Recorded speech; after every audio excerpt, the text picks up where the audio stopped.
Já, verið velkomin í góðu hlustendur, það er bomban getið inn í leiknum. Það er fallegu föstudagur og ég er með tveimur sérfræðingum mínum. Það er Leon og hann Felix, FMK-vélinn og Leon the Lion eins og ég kalla hann. Hvað segið þið gott strákar? Leon, byrjum á þér. Já, ég er bara helvíti góður, ljómandi góður. Þú ert að fá þér einn annað ískaldan, sé ég. Já, ég náði mér í áður við byrjuðum þetta þá. Svona til þess að geta aðeins losa sko, málbeinið. Ég fíla. Felix, hvað segir þú gott? Ég er náttúrulega alltaf kampakátur eins og við vitum, þannig að ég er bara í góðum gýrinn á föstudagskvöldi, sko. Hvað á að gera helgina, strákar? Ég ætlaði að eiga afmæli á sunnudaginn. Herðu alveg rétt, þú ert afmæli hvað, 16. Afmælishelgi, sko. Nei, 15. 15. mars, já, sama dag og Paul Pogba. Og, No. Og Fabio, kallkinn fyrirsætan með síðahárið. Já, er hann ekki dáinn? Já, Nei, á best aldrei, sko, 60 eitthvað. Já, ok. Já, Felix, hvað ætlar þú að gera? Herðu, ég ætla að koma mér upp deild á morgun með Víkingunum og við klárum okkar leik, þá spilum við eftir deild ári linu, þannig að það væri stemming. Já, við hverju að keppa? Hauka 2? Hauka 2, Ásvöllum, þannig að formsatriði? Nei, það er eitt formsatriði í þessum bolta, þú veist það. Þú sagði mér fyrir þátt að þetta væri formsatriði? Já, það ást að leggja mér orðin inn, það er ekki góð. En ef fólk er að hlusta og leikurinn er ekki flautaðar á, þá er endilega að gera að drífa sér völlin og styðja Klukkan hvað er? Það er 3 á morgun. Okay.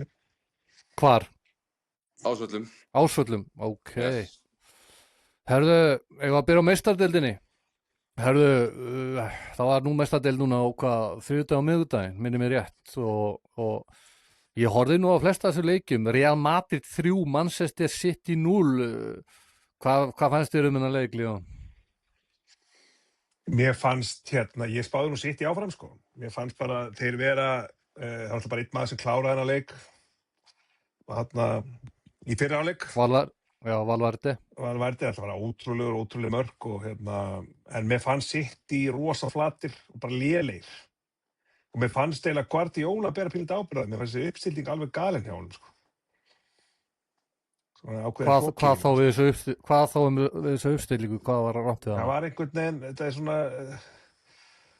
þið töluðu það í útsendingunni, en það hefði verið með svona nánast bara 5 varnarmenn og 5 sóknarmenn. Mér finnst það ekki bera nógu mikla virðingu fyrir Real Madrid á útivelli. Okay. Mér fannst þess að það hefði farið í þetta bara svona aðeins of kokki að halda gætu bara stjórna leiknum og ég lappaði yfir það en þetta feikur þetta bara í baki, sko. Felix, sást þú þennan leik?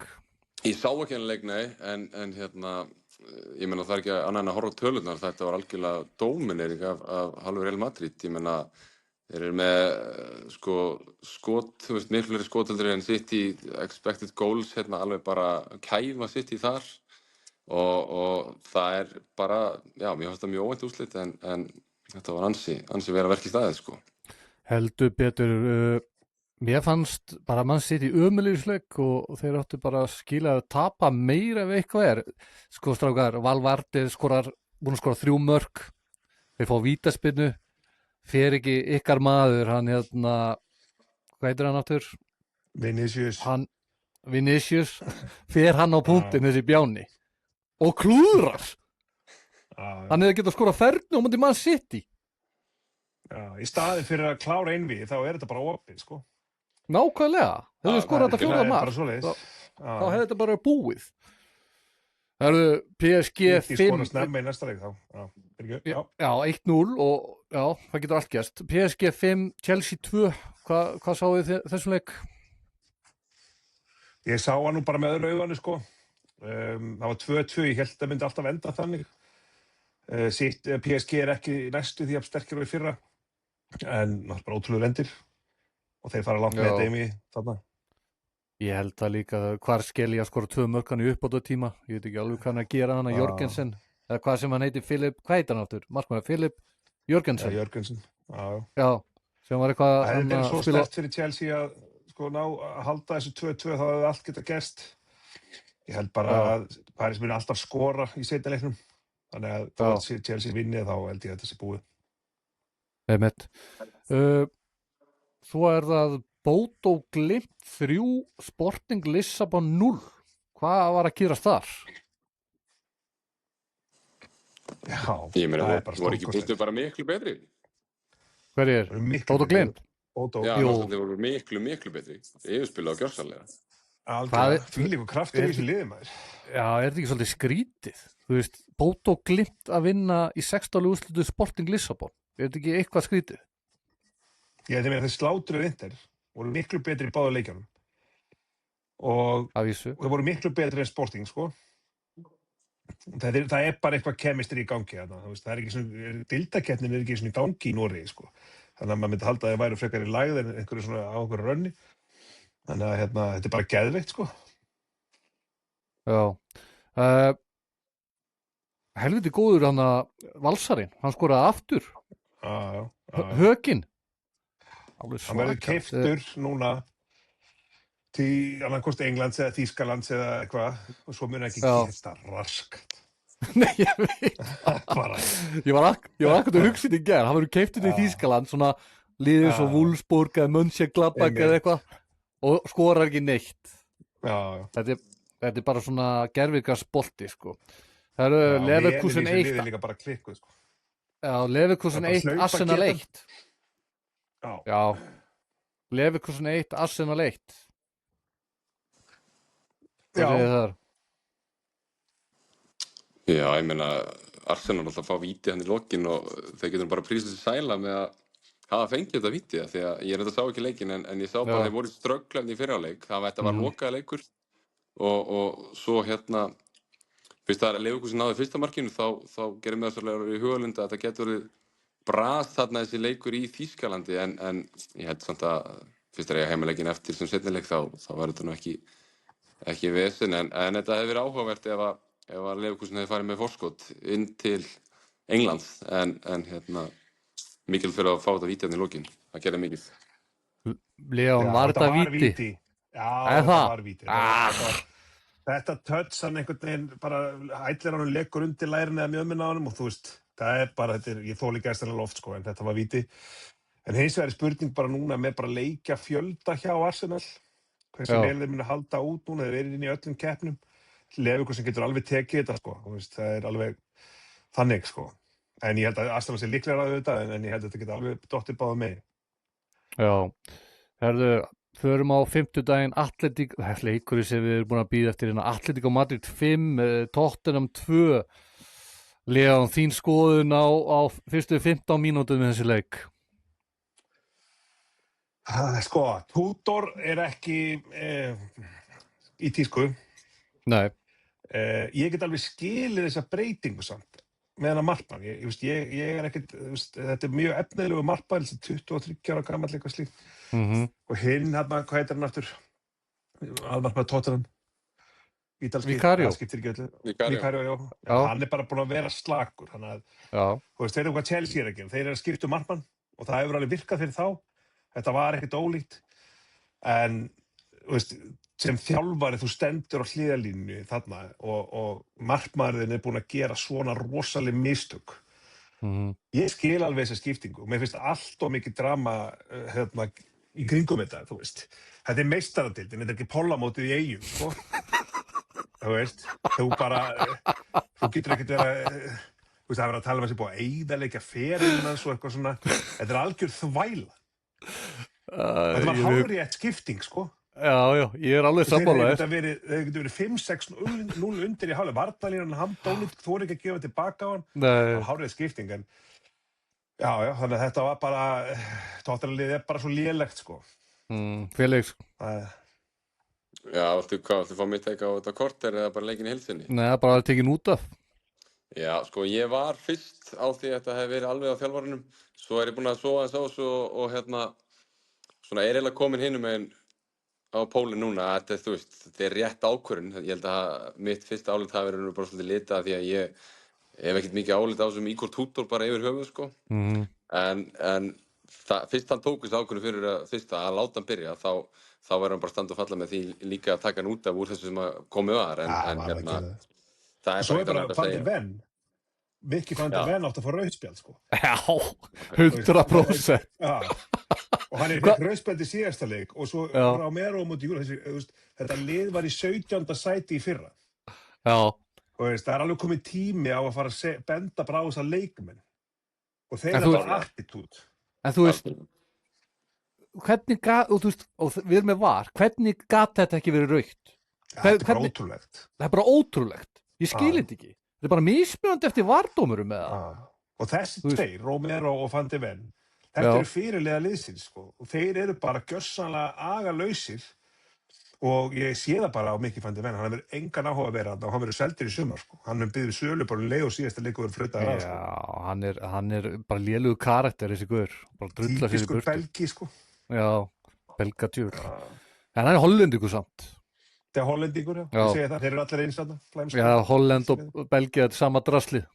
Nei, með fullri virðingu. Nei, ég meina, það er búin að gera rannsóknir án gríns og þetta er alveg staðfæst. Rannsóknir á Á bara hverju? hollenska landsliðin í fótbolti gennum tíðina. Þetta er yfirleitt í gennum tíðina með Edgar Davids og Ruud Gullit og alla þess að kalla Já. að þetta er stórkostlegt lið, alltaf, Já.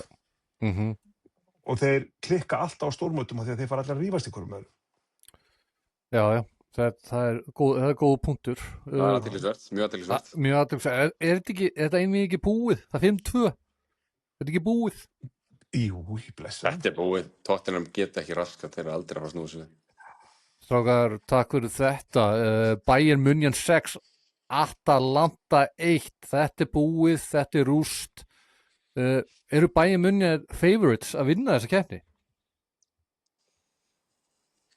Það er 100%. Já, klálega. Já. Gott svar. Þetta var alltaf útileikur, sko. Já, já. Þetta var á Ítalíu. Já, einmitt. Það er ennþá verra. Þú veist, ég hugsa að Atalanta sé alveg tilbúið að tapa bara 3-0 á þess að mæta í seinleikin, sko. Það er betri úrslit. Það er bara Já, pottet. já. Herru, Galatasaray 1, Liverpool 0. Hvað segir þið það? Felix, ert þú ekki púlari? Jú, heldur betur. Hvað segir þú um leik? Sko, þetta kemur alveg ekkert óvart. Liverpool er búið að spila á síðustu árum held ég einhverja 6 viðureignir úti á móti tyrknesku liðum og þeim hefur aldrei tekist að vinna í þessi 6 skipti, þannig að sko þetta var eiginlega bara endurtekning á leiknum frá því fyrir í haust sem þeir spiluðu við á og hérna þeir gátu ekki brotið Tyrkina á baki aftur eftir að fengu mark á sig svona snemma og mér fannst þetta bara, þú veist, þetta bara hægt og þungt og þó sem það byrjaði á fínum krafti þá var þetta fyrsta mark sem hafði mjög mikið að segja og það er spurning hvort það verði nóg fyrir Galatasaray þegar þeir upp á staði. Ég hef ekki miklu trúa en þeir koma á Anfield og gengi þeirra á útivöllum í vetur hefur líka ekkert verið eitthvað frábært í meistaradeildinni en að samskapi þá er þetta ekki góð fyrirheit. Ég bjóst ekki við því að Liverpool myndi tapa þó svo að það kannski sé engin hakan á mér ekkert límdu í gólfi eftir að sjá þessi úrslit en ég hef trú á mínum en klára þetta samt. Leon, kottu með real talki núna. Já, sko, það er óbáslega erfitt að fara til Tyrklands og vinna á þessum velli. Þetta er náttúrulega bara helvíti. En þetta er lélegasta útivallalið síðastliðin 40 ári í Evrópu, sko. Já. Og þeir eru aldrei að fara áfram í einví. Aldrei að voru að vinna það. Liverpool verður komið í 3-0 eftir 20 mínútur. Ég er sammála. Ég held að þetta verið easy á Anfield. Strákar, Newcastle 1, Barcelona 1. Newcastle 1-0 yfir þangað til á 93. minni mig. Hvað getið strákar, hvað fannst ykkur um þennan leik? Sáuð þennan leik? Öðru augun, já. Já, ég sá eitthvað sem þetta líka. Já, ég held að Newcastle hafi bara komist eins langt með þetta og þeir geta. Þeir fóru langt, það er náttúrulega alveg óbáslega stemning á kvöldleikjunum í Newcastle, eins og ég hef sagt áður að St. James's Park er bara eins og Laugardalsvöllur væri á Ingólfstorgi. Það er sko í 1 milna radíus, ég er að fara til Newcastle næstu helgi, að í 1 milna radíus í kringum St. James's Park eru 1700 barir. Það er svakar. Það getur ímyndið eitthvað stemningun á kvöldleikjunum. Já. En ég held að það farið eins langt með þetta á hægt er. Ef þeir hefðu haldið þessu 1-0 hafa þetta verið eitthvað smá séns. En þeir eru ekki séns á Spáni held ég.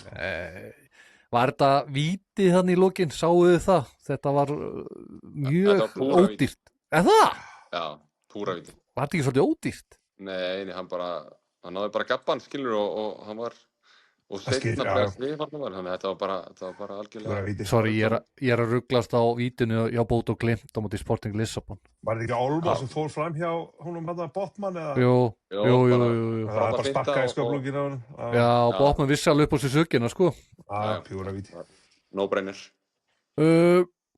Takk fyrir þetta, strákar. Förum aðeins í íslenska boltan. Felix, ert þú ekki góðu þar? Þekkjur ekki aðeins í þessar leikmenn í bestu og eitthvað, út á þeim aldrei? Jú, þetta eru allt mínir menn hérna og við vikingarinn náttúrulega erum með spennandi lið fyrir sumarið, þannig að það er spurning hvernig það mun spilast, en það eru vendingar í íslenska boltanum. Það er alltaf flegi ferð í leikmannaskiptum og fleira, þannig að það er gaman að fylgjast með þessu. Já, við ætlum líka yfir það, sko, við ætlum samt að byrja á einum besta vini Leons, hún er Sigga Höskulds og hans liði Þór, en Siggi Höskulds og Þór eru búin að vera mikið í fréttum. Þór vann Val 5-1 á dögunum og komst í undan. Já, býttu, við erum að koma að þessu. Þór vann Val 5-1 og Atli með 5 og eins og hann segir að liða og þá kemur Hemmi með annan flokkin eða varaliðið eða eitthvað og svo er Siggi Höskulds komin í fréttinar í morgun og var brjálaður yfir þessu og taldi þetta vera mikil vannvirðing út af því að afsökunni á Hemma var að hann vildi ekki brjóta æfingavikuna. Hver er eitthvað skoðun? Þetta er alltaf bara þvílíka þvælan, sko. Það er bara, ég hef setu í spór Þórs og Akureyri, mörg lið eru fann að Stjarnan til dæmis. Já. Þeir mæta bara með annar flokkin norður því að einhvern veginn fyrir nokkur mánuð síðan þá meiddist einhver á hné á þessu teppi sem getur gerst hvað sem er. Já. Og hver var það sem var Hilmar Árni eða ekki, man ekki nákvæmlega hver var sem sleit krossbönd. Já. Og síðan hafa þeir bara ekkert mætt með liðið sitt í Lengjubikarinn eða önnur mót norður og mæta bara með annar flokkin og núna eru nokkuð lið búin að gera þetta og hvernig þetta sé fyrir undirbúning liða á landsbyggðinni ef þú færð aldrei liðin í undirbúningskeppnum og hversu mikil vanvirðing þetta er fyrir Lengjubikarinn, þú veist. Maður getur alveg sett sig í spór Hemma, það er að gera það líka, en mér finnst þetta galið, sko. Þá bara flautir þetta frekar af. Já, þú ert náttúrulega, eins og við rætt áður, þú varst hann eitthvað í Val, varst ekki þannig í stjórninni og hefur þetta eitthvað með stjórnin að gera? Er þetta Hemmi bara? Hvað heldurðu? Ég held þetta sé hvorki stjórnin endilega bara Hemmi, þetta er bara eitthvað þing í dag. Jú, ok, það er svoleiðis. Út af því að Boginn er eins og hann er, það eru 2 vikur í að gerðugkasti fyrir utanbúðan verið tilbúið, hefðu þau þá mætt með liðið sitt. Já. Og það er alveg staðreynd að þetta er mjög lélegt gras, en ég meina Þór spilaði þarna síðasta tímabil, ég man ekki eftir einhverju stórkostlegu meiðslum þarna inn í bóðunum á öllu síðasta tímabili, akkur eru leik með Þórsíkja meðast. Nákvæmlega. Þannig að þeir mætast í fyrsta leik í smóti. Já, ég veit það. Það verður eru frábæra fréttir. Það verður heitt. Það er líka bara annað í þessu. Það er líka annað í þessu. Sorry, takk í snorðið. Það er að mér finnst líka allt í lagi. Við tökum bara það sjónamið, sko, að það er allt í lagi. Ef alltaf Hemmi hugsaði þetta þannig að hann fór norður til að gefa bara ungu leikmönnum leik á móti öðru liði, það er ekkert að því. Þú veist, það er ekkert alveg, Valur hefur ekkert verið að gefa mikið á ungum leikmönnum tækifæri í gegnum árið. Nei. Þarna var fullt af strákum og þeir eru búin að spila slatta í Lengjubikarnum og svoleiðis í veturum. Það er jákvætt sem þetta taka út úr þessu. Hvaða ungu strákar eru það? Kristján Oddur, Matthías Keld, Viktor Þór, sem þjálfaði allir. Þú veist, Hafsettir hann hvað er þetta, Logi held ég, mann það ekki. Emil Nönnusson, þetta er allt strákar, bara fættið 2007 til 2009. Stefán Túfekevits, fættið 2010, hann kom inn. Og bróðir hans yngri, hann er svakalegur, Stefán er góður, yngri bróðir er svakalegur, sko. Þannig að Þetta sinni Túfa, eða? Já, ok. Þeir fóru sem sagt ekkert með honum út, fóru ekkert með honum til Svíþjóðar, eða? Jú, en svo fluttu þeir heim og þeir fóru út með honum áður en hann kom aftur. Já, Hann fór út þarna eftir hann hætti sem aðstoðarþjálfari Vals, fór Já. út, kom svo heim, þá kom þeir með honum. og Hann er þeir farinn fóru aftur ekki út? Þarna, já, þeir fóru ekki með, þeir eru náttúrulega bara í skóla hér, með fjölskyldu hér. Svo veit maður ekkert, skilur, en þeir eru sérstaklega, yngri bróðurinn er alveg svakalega. Loki Kristjánsson, ungur strákur í Val 2011, alveg klikkagóður, Tjörfi, sem er sonur hans Bjarka Sig, gítarleikara, söngvara hvað heitir það aftur? Er það að tala um Bjarka sig? Mónoton. Mónoton? Já. Já, bróðið Býtu, er það ekki handboltaleikmaður? Jú, var í hægra horninu, hann hætti Já, ég mjög man snemma í handbolti. Man eftir honum, sko. Já, Sonur hans er frábær, en þeir Valur er með efnivið og það er ekki að má ég spyrja að gefa þeim séns. og ég spurði það einu. Ert þú ástæðan fyrir þessum efnivið hjá Val út af því að ég man ekkert eftir einhver svaka mörgum uppöldum völsurum? Já, ég meina bara að það er búið að vera góðir þjálfarar, Halli Heimis, ég, Sverrir Þór Kristinsson, ungur strákur sem er að þjálfa, hann er frábær. Já, Sturla, þetta er allt mjög flott og svo er þetta bara hverfin að stækka þarna. Og Viktor Unnar gerði góða hluta sínum tíma líka. En það er alltaf búið komin miklu meira ungu fólki inn í hverfin, það er búið að endurnýjast mikið og byggja mikið og því fylgja bara fleiri börn, bara svo í Garðabænum, það er bara búa til ógeðslega mikið af börnum í Garðabæ og þess vegna það stjarnan alltaf mikið af ungu verðanum strákurum. Þannig að það gæti verið björt framtíð í Val. Já, ég hlusta á Dr. Sokker vinn okkar, Leon, í gær og líka hann Dr. Ice og og þeir voru að tala að Valur ætlaði í eitthvað svona í pre-season eins og Englandi, bara hardcore pre-season 4 vikur fyrir mót. Hvað skoður hefur þú á því? Og það ætlaði bara þá að vera í fríi frá, lok október. Þess vegna fóruð þér í golfferðina. Nei, ég veit ekki, menn er alltaf verið að finna einhverja leiði til þess að gera þetta undirbúrstímabil eitthvað betra og skemmtilegra, sko.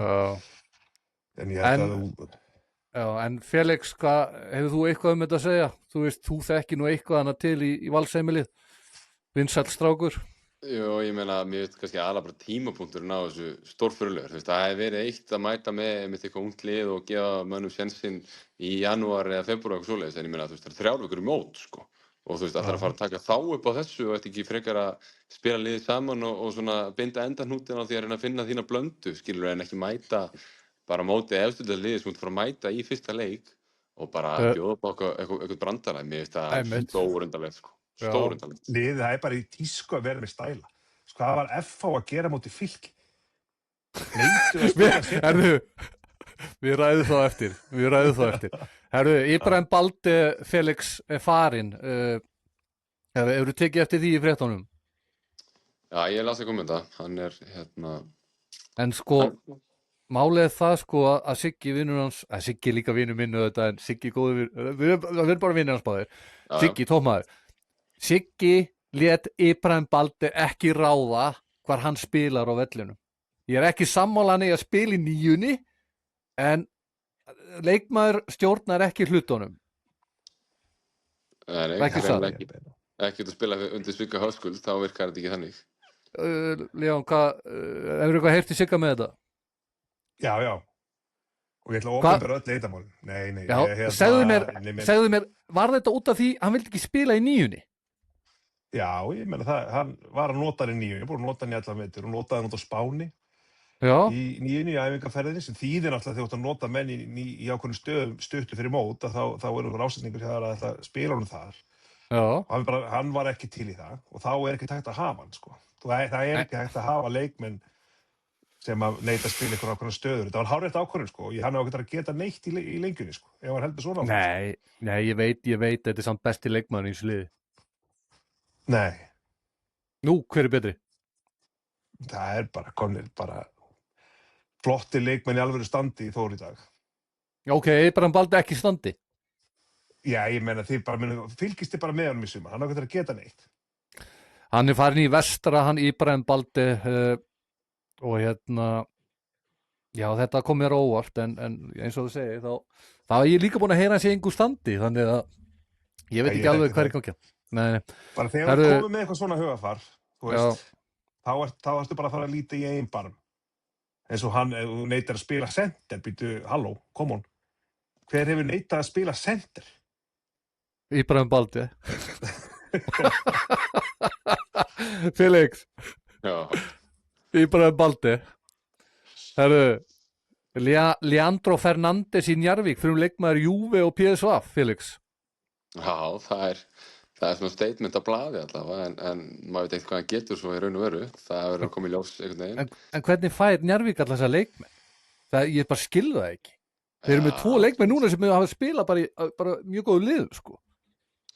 það er einhverju töfrar í kringu Dabba, það hlýtur að vera einhverju ástæðana. Nei, maður veit ekki hvernig þeir eru að ná að sannfæra þessa menn. Það er allavega, það er eitthvað í gangi, þarna Suðurnesjó, og það er spurning hvort þeir nái að koma sér upp loksins. Það er búið að taka nokkuð skipti og nokkur tilraunir, en þeir eru aldrei að leggja allt í sölunum til þess að reyna að klára það, eitt skipti fyrir öll.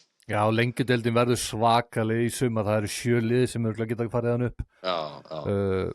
Sindri Kristinn er fann til Svíþjóðar, það er Svíi kon í markið á Keflavík. Ég held að Keflavík falli eins og Leon spáði í þar seinasta þætti, ég man ekki hvenær við vorum á.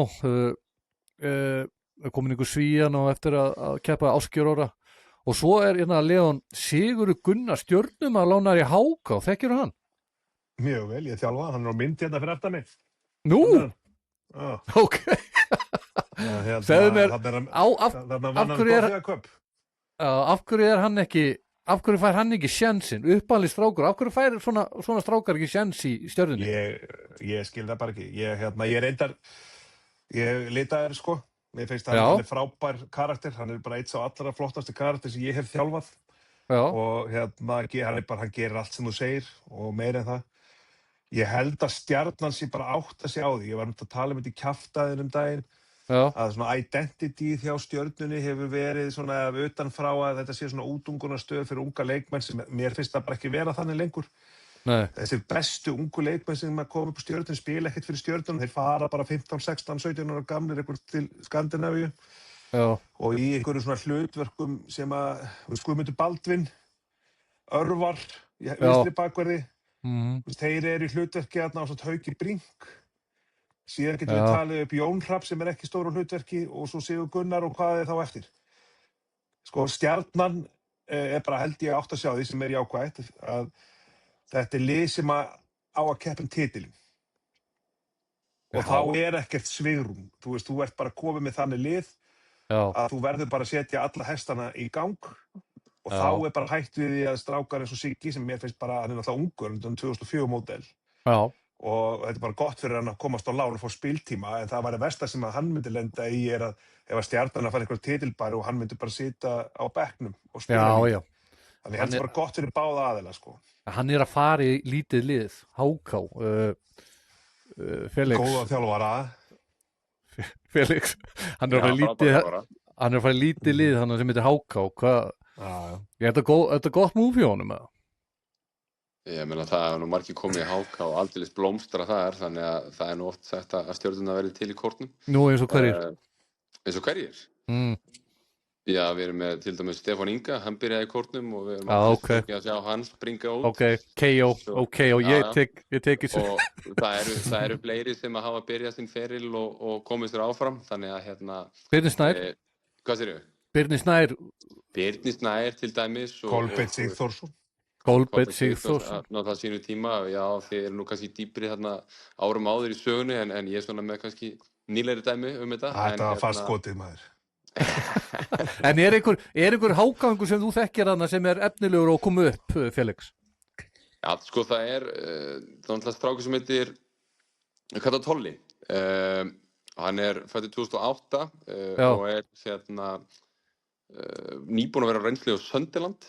Ok. Og þetta er svona, ég var þjálfunarstrák í bæði handbolta og fótbolta og þetta er svona sko algjör gamla skóla leikmaður, það sem bara, þú veist, það bara alvöru andi og sko fautaskapur í honum svona, þú veist, sem að kannski oft þessir ungu leikmenn hafa ekkert endilega fyrst og fremst í sínu fari, þú veist, þetta oft svona meiri svona fíngerri týpur og svona verið að leggja meiri áherslu að vera teknilega góðir og allt þetta, en þessi bara svona, þú veist, hann svona svolítið fysiskt og all around skemmtilega góður og góð típa, þannig að ég svolítið spennt fyrir að fylgjast með honum og ég gerir ráð fyrir að hann fái bara mínútur í sumar og svo hann alltaf nýbúið að selja ungan hákaðing sem alveg ansi efnilegu markmaður fæddur 2010 Martin Leon heitir hann örugglega 2 metrar sko og gjaldgengur í 10. bekk ennþá og hann var seldur til Danmörku núna bara fyrir nokkrum vikum.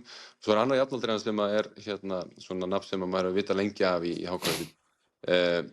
Bjarki heitir hann, svona ungur miðjumaður og gæti verið að koma inn í hóp og mögulega stila einhverjum mínútur líka. Þannig að það alveg svona nöfn hér og þar sem að vonandi fá að komast í sviðsljósið en að öðru leyti HK-liðið svona, já, þú veist, það svolítið fróðlegt að sjá hvað að gera undir stjórn Gunnars Heiðars. Ég þori ekki alveg að segja til það, hversu sterkir eða ekki sterkir verða, sko.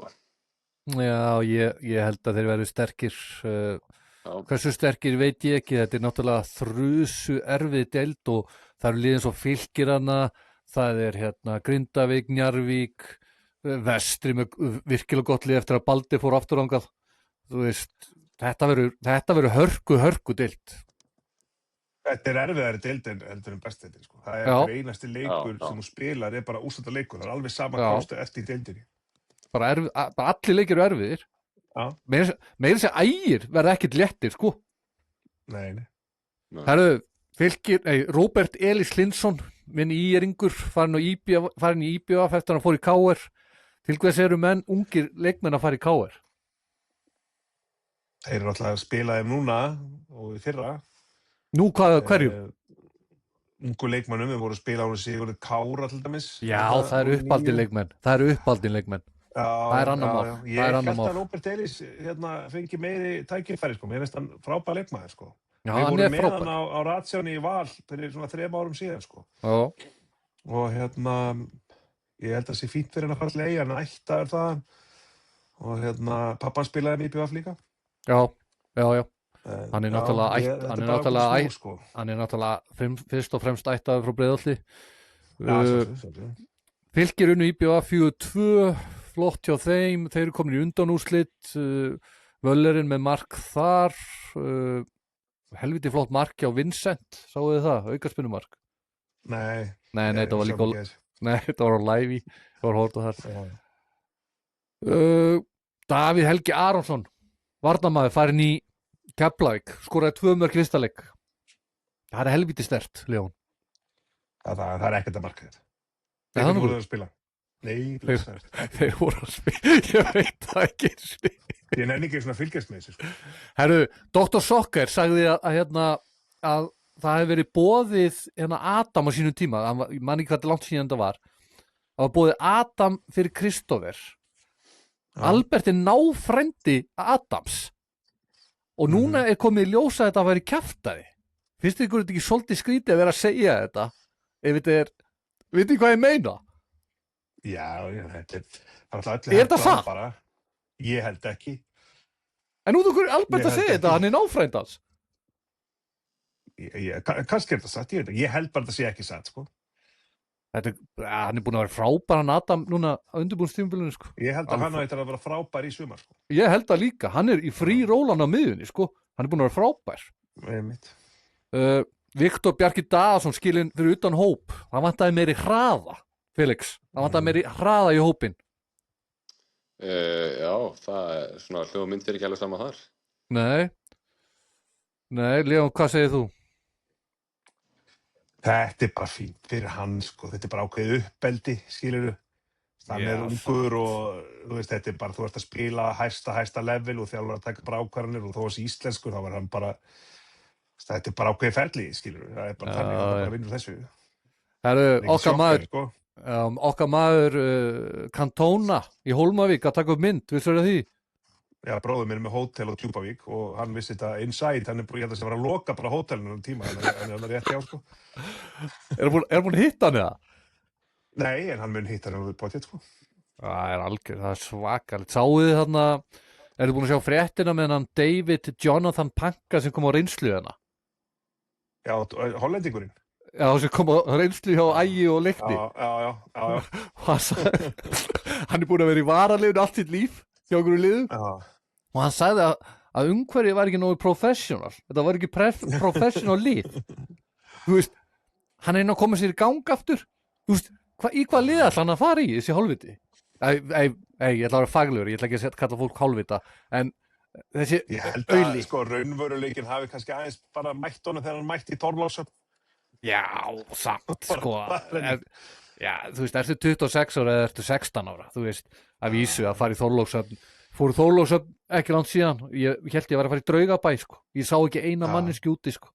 Það er bara, Felix, eins og þú sagðir hana, þetta er algjör Draugabær. Já, þetta getur verið mikið fyrir menn, það er svona kultúrsjótt fyrir suma. Það eru Sigurbjörgur Áki Jörundsson, meiddist aftur í leik í gær, alveg bara sorglegt að nýkomin úr krossbandaslitum og hann er alvarlega meiddur, er sagt. Já, hann er líka á myndinni hérna. Er það? Góð, Já, hann er 2004 eða? Hann er 2004, Jakka var Sigurður Gunnar og Eggert Aron og Adolf hérna, Birgisson. Já, þetta er bara sagan oft þegar krossbönd slitna. Og slitnaði aftur? Já, því miður, sko. Og hérna, frábær strákur og geggjaður í klefanum þessi strákur. Já. Og ég hitt hann í Sundum daginn, hann er alltaf búin að vera lengi frá, hann er búin að vera ótrúlega duglegur í gimminu og hann er alveg skrýmslega burðum, sko. Hann var að vona innilega að hann tæki þetta tímabil því hann hefur allt til alls. En hérna, maður óttast að versta, sko. Já, en vonaði að besta. Er þetta sonur hans Jörunds? Já, og Dísu Sigurberg sem er handbolta legend. Já, alveg rétt. Herðu komið að hérna, Fylkir FH leiknum sem við rættum áður. Þeir fengu 250.000 krónur sekt. Felix, það er nú svakalega sekt. Já, ég meina, þú veist, eru menni alveg tilbúin að bara taka upp á svona lögu í skiptu fyrir, ég veit það ekki, þú veist. 250 skall er bara, þú veist, maður haldið svona 50 skall. Æ, þú veist, ég veit það ekki. En mér finnst þetta alls ekki of há sekt, þetta finnst mér hárrétt, sko. Já, en það kom mér á óvart hversu há hún var samt. Þú veist, maður sér ekki svona, maður sér ekki oft svona háa tölur, sko. En maður sér heldur ekki við neitt, sko. Nei, eins og Felix segir, FH örugglega ekki efna á þessu. En þú veist, en pælti hvað þetta er, ég hef búin að ræða þetta er bara lélegt hjá FH og kannski, eins og þú segir, þá kannski bara geta verið hærra, þú veist, svo lið séu ekki að gera þetta aftur. Já, og ef þeir byrja vel, þá verða allir búin að gleyma þessu eftir, þú veist, 2 vikur inn í mótið, en ef þeir byrja illa, að þá mun það vera stanslaust á vörum allra, hversu mikið rugl er í gangi. Þeir verða teknir að lífi, það er bara svoleiðis. Það er óbúðalegt. Herðu, Felix, þú sagði mér þetta með Dejan Djuric, 18 milljónir í Káa, hann elti peningana, var þetta rétt ákvörðun, Felix? Ég held að það verður bara komið ljós, sko. Það er allavega, það er eitthvað í gangi í Káa, þú veist, þeir eru ekkert að tjálta til einna nætur í sumar og hérna, þeir eru búin að hvað segja 3 leikmenn í dag, er það ekki? 2 Svíar, var einn þannig frá Örebrú og svo var ekki annar leiðinu líka frá Halmstad eða eitthvað svoleiðis, þeir eru að fara með fleiri. Nei, hann kom frá Örebrú, já, einn annar Samuel Krón. Og þeir voru 2, sem sagt. Já, Dejan Djuric og Samuel Krón. Já, ok, en allavega, þú veist, Káa ætla að, hérna, þeir eru að gefa í, sko, og ég meina, það er svo sem, það er alveg spennandi að fara í þannig projekt ef að hérna, það er eitthvað í gangi og uppgangur, þú veist, það er allt öðru síðan hefði farið í Blikana og verið bara í samkeppni þar og þú veist ekki alveg hvernig það fer en hann færir að vera bara alkallinn fyrir norðan og það er svolítið það sem hann fílar, hann er til í að vera alkallinn og ég held að muni blómstra þannig. Var það rétt ákvörðun, Leon? Já, ég var í podcast á sunnudaginn inn í kjaftæðinu þarna. Já. Ég var að hrauna yfir Káa. Að því að mér finnst Káa bara, þetta er búið að vera eitthvað mest óspennandi projekt sem ég hef séð. Síðan Addi Gretas var með á öðru sæti. slysast inn að einhvern bikarsigur, ég meina vestri bikarmeistari, sko, þeir féllu og það eins og þeir hafi hlusta á þáttinn, sko. Síðan á sunnudaginn þá bara kaupa leikmaður sögunar og veist og svo framvegis, sko. Þannig að, jú, þeir allavega, þú veist, að því þeir hafa verið að styrka sig svo seint alltaf, byrja móti mjög illa. Þetta var bara ógeðslega mikilvægt fyrir þá, að peppa upp hann hóp og stemningin í kringum liðið, því það stemningin í kringum Þór. Já. Og Káa bara, þetta búið að vera algjörlega flatt og ég get sagt ykkur að sko, hann keyptur á 18 milljónir og það talaði þetta sem einhvern met og svona, Aron Bjarnason var keyptur á 9 milljónir til Breiðabliks. 10 milljónir? Nei, 9. Nei, ég með þetta hérna. Ég var að reyna að kaupa hann í Val þarna á sama tíma, sko. Og við vorum búin að ná saman hann, já. En verðmiðin á honum og það sem kannski ekki fjallað í þessu, já. Það að sko, eins og með Aron þá, sko, það var 9 milljónir og svo var aðra 9 milljónir í add-ons. Og það var 100% að þeir myndu ná því og ég held þessi bara búnir að ná því, sko, þetta bara komst í Evrópukeppni eða eitthvað. En hann kostaði líka 18 milljónir og það 100% eitthvað add-ons þarna líka, sko. En, sko, ég með listaninn, top 10 listan, Patrik Jóhannesson, 8,5 milljónir frá Breiðablik í Keflavík. Svo stendur hjá mér Aron Bjarnason 10 milljónir frá Breiðablik í Sirius. Guðmundur Andri Tryggvason. Ok, hækkum við 18. Guðmundur Andri Tryggvason í Val frá Start. Og kostaði Atli Þór Jónasson 11 milljónir. Já. Ég bara veit það ekki. Já. Jú, hann í topp 10 tíðustu leikmenn í bestu deildinni. Það Benedikt Warren 13 milljónir, Ívar Örn Árnason 14 milljónir, Óli Valur Ómarsson, þinn maður Leon 17 milljónir, Daniel Dejan Djuric 18 milljónir og Gylfi Þór Sigurðsson 20 milljónir. Einmitt. Svo þetta hallar í peningamálum í niðurskurð, Valur og öll þessi lið. Já, maður skera niður þetta. Þetta alveg svaka. 10 miljón. Já, sérðu, svo voru að fá eins og Felix sagði, Samuel Kron, hægri bakur eða miðjumaður eitthvað slags. 2 ára samningur, þetta gaur úr súperettunni og Leon eins og þú talaður eins og með Ísak Andra, hann vil ekki keppi í súperettan, þú veist, hvar súperettan, ef þú myndir þurfa að bera saman bestu deildunni súperettuna, hvar það? Hvar stendur það? Ég held að það sé bara nokkuð svipað, sko. Já. Ég held að það sé kannski aðeins fleiri lið þar sem jafnvel ekki, það miklu meiri peningur á Íslandi. Heldur þeirri deild allavega fyrir þessu Íslendinga sem að koma heim. Og við erum bara komnir einhvern veginn þannig á kortið held ég, bæða þegar liðin að borga vel.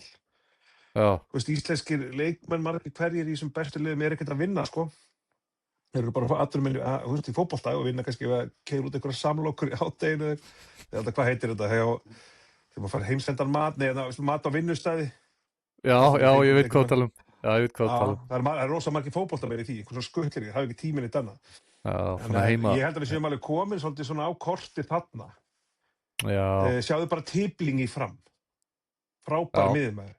Það er leikmaður sem myndi vera topp leikmaður þarna þessari deild og jafnvel ofar, sko. En hann er á Íslandi og hann reyndi að komast til Íslands tímabilið áður en hann kom, sko. Já, hann er frábær. Já.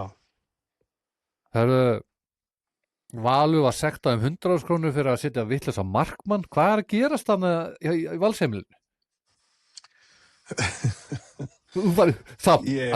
Að setja vitlausa leikmann á skýrslu er 100.000 en 250.000 að labba út af vellinum í hálfleik. Þetta er alveg galið dæmi. En ég líka sko að þeir hefðu unnileikinn, þá er þetta tap. Já, líka. Þú veist, Máni vinuðin er að stjórna hlutunum. Máni vinuðin er að stjórna hlutunum hana. Máni? Péturs? Já. Í Val? Nei, í KSI að setja þessar sektir. Já, ég er mjög ánægður með Mána. Hann hlustar ekkert á eitthvað sem er kjaftaði, sko. En það er hins vegar þannig að fólkið í kringum meistaraflokk Vals, Þóri Eyþórs og þessi snillingar, sko. Þetta er algjörst topp fólk sem bara verið í þessu fleiri ár og ég held að þetta hljóti bara hafa verið gerð eitthvað breyting bara rétt fyrir leik eða það hlýtur bara að vera, sko. Hörðu, Ari Leifsson á leiðinni í annarkvort Káa eða Breiðablik. Káa bjóði Ara Leifs, það er góðu leikmaður. Dr. Sokkar sagði með þetta og Og vitið þið hvað Ara Leifs? Hann var að spila með Fylki hérna fyrir nokkrum árum. Já, nei, voðalega lítið, sko. Felix, þú veist Það mikið. er að spila Hann er að spila í hvað, Danmörku, í hvað, Kolding Hann Kolding í liðinu. Var hann ekki Kolding hann svona Bjarnar Guðjóns? Ég Hann held var í það. 3. deildinni, sko. Nei, það? Nei, ekki ég annar fyrir deild? þetta tala um ég tala um Jóakala, maður sjá. Já, ég er nokkuð viss hann hafi verið í Kolding líka, hann Jói. En Ari Leifsson náttúrulega, hann yngri landsliðsmaður og spilar nokkuð tímabilið á Íslandi þegar hann fór út og ég meina, væri það ekki bara neitt statementi frá Káa að þú veist, koma með gauður hingað heim og ná að landa honum, það væri held ég öflugt fyrir þá og þá getur við alveg farið að berjast eitthvað annað en forsetabikar en kannski svona einu sinni. Líka bara vantar hafsend og það er hafsend, sko. Já. Hörðu, það er nú ekki mikið meiri í þessu. Er eitthvað sem þið viljið bæta við þennan íslenska pakka hjá okkur? Nei, það er nokkuð. Það er fullt eftir að gerast fram á móti. Þannig að Já, það við er erum að gaman að tala um fylgjast með þessu þáttum. Já, fáingar eftir að bæta við þessu ykkur leikbörnum, sko. 100%. Svo bara þetta byrja. Spáið fyrir mér undanúrslitum í deildabikarnum. Stjarnan KR mætast á Samsung-vellinum á morgun klukkan 12. Hvernig haldið að það farið? Eiður Gauti, okkar maður, mun byrja þennan leik. Já, ég held að KR vinni. Hvað segir þú, Felix? Já, ég sammála því. Eiður Gauti, hann er bara í þannig standi, maður sér hann á göngunum að hann ekkert að grínast, þannig að þeir held ég klára þetta káringarnir. Eiður Gauti er með mottuna. Hann er svakalegur með mottuna. Já, er hann að halda í hana? Já, hann er Leon, þú segir KR. Já, en Stjarnan er miklu betra lið, sko. Ég spáði KR mögulega fallbaráttu, sko. Það er róleg. Hæ? Ég meina, þeir geta alveg svo eftir í fallbaráttu, sko. Málið er bara það að Jökull, hann er bara alltaf í einhverju tilraunastarfsemi í svona. Þeir munu fara í einhverja tilraunastarfsemi og eins og fyrra þá tók KR Lengjubikarinn og pakkaði hann saman og unnum svo leiki einhverja fleiri mánuði, sko. Þannig að ég held að þetta verði svona, það er meiri metnað fyrir svona leiki í KR heldur en í Stjörnunni. Þú ert alls ekki hrifinn af Jökli. Það er alveg á hreinu. Jú, ég er mjög hrifinn af hann, skilur. Og ég algjörlega, klálega, mér veist að hann frábær þjálfari, sko, en hann stundum gerir kannski fullbyggja tilraunum svona til þess að fyrir minn smekk, sko. Já, það eru Felix, Þór keppur mútið Fylki á Þórsvellinum. Já, Þórsarnir vinna það. Ég held að Þórsarnir séu bara strax að byrja því að búið til vígi fyrir norðan sem að mun reynast eins og vel í sumar. Þeir mun sækjast í sín miklu leyti þarna held ég, þannig að þeir eru bara að gefa fyrirheit sínum það. Segið mér eitt, Leon, já, spáð þú fyrir mér með Sigga Höss og Fylki á morgun? Já, Þór vinnur miklu betra lið. Herðu... Og þeir vilja alvöru leik, sko. Eftir þessa vitleysu við vilja alvöru leik. Það er klárt. Leon, ég baði að gera lista yfir 5 leikmenn sem þú ert spenntastu fyrir í sumar, í bestu. Byrjum á 5. seti. Já, hvað svona ég er því sem búin að, sko, ég er svona langar að taka leikmenn sem eru kannski ekki alltaf í umræðinni, en samt eitthvað. Já. Og í 5. sæti er Óli Valur Ómar. Já, heldur hann er springið út. Já, ég held að það verði góð með Óla. Já, hann er búin lengi að, en hann er 2003 mótil, hann er bara 22 ára. Og liðið verður miklu sterkara og ég held að hann verði þarna muni blómstra í sumar. Hann verður að rífa sér í gang, hann verður að byrja á fyrsta degi. Já, hann mun gera það, sko. 4. Herðu, það er Birnir Snæringarsson. Það er enda búin að tala mjög mikið um hann. Já, ég er mjög spenntur á að vita hvort að hann hann alltaf er besti, ef ekki svo einn af allra bestu leikmönnum í þessari deild. Hann er 30. Hann lítur að vera svolítið hungraður í að ég held hann Stjarnan að borgunum vel, en ég held líka að hann vilji vinna deildina og Stjarnan er eitt af þessu liði sem á að vera að berjast alveg á toppnum og ég er mjög spenntur að sjá hvort að hann sé síðast svona púsli sem að kemur þessu yfir strikið, sko. Það er svakaleg pressa á honum. Hann er mjög, eins og segja, hann er mjög háan launapakkaðana og þetta er eiginlega bara svona þetta bara svona skilaboðum að þeir ætli að fara í titilin, sko. Þetta ekkert Þannig að- einhver útungur, sko. Þeir eiga bara að vera að berast Íslandsmeistaratitilinn núna. Já. Það alveg nokkur ári næstu svona gullkynslóð hjá þeim sem 2011 árgangurinn. Já, Það nokkur reyndar sem aðeins eldri sem frábæri, Svorunars Vegars og hans Baldur Sig og þessi strákar. Ég veit ekki hvort þeir spila endilega fyrir Stjörnuna meistaraflokkin en það fara þetta út í að bila áður. En ég held að þetta gæti verið, þetta mjög, mjög spennandi, sko. af hverju eru synir svona fyrir atunum hann svona góðir alltaf? Þetta er bara DNA, maður, þú veist. Er það það? Þetta borða hambúrgara bara frá fæðingur eða samt eru góður í fótbolta. Já, þannig að hvað er þriðasæti? Það er Lúkas Logi Heimisson. Já, Ég held að hann muni springa út í sumar. Ég hef búin að segja að Valur á að vera að bera sem titilinn. Þeir eru með frábært lið, þeir eru að tala liðið mjög mikið niður. Látið eins og ég sé einhverju uppbyggingu, þetta er bara þvæla. Þeir eru með eitt besta liðið í deildinni, með rándýrt lið. Þeir eru með besta markmanndeildarinnar, þeir eru með besta varmarkmanndeildarinnar, með besta þriðja varmarkmanndeildarinnar. Þeir eru með kannski það sem vantar upp á. Þeir eru með Adam Ægir Pálsson, sem við erum með Jónatan Inga. Og ég held að Lúkas Logi fái núna hlutverkið sem að mér hefur kannski fundist að fá aðeins fyrr. En hann er líka bara ungur, hann er 2003 módel, sko. í hvað stöðu á hann að spila?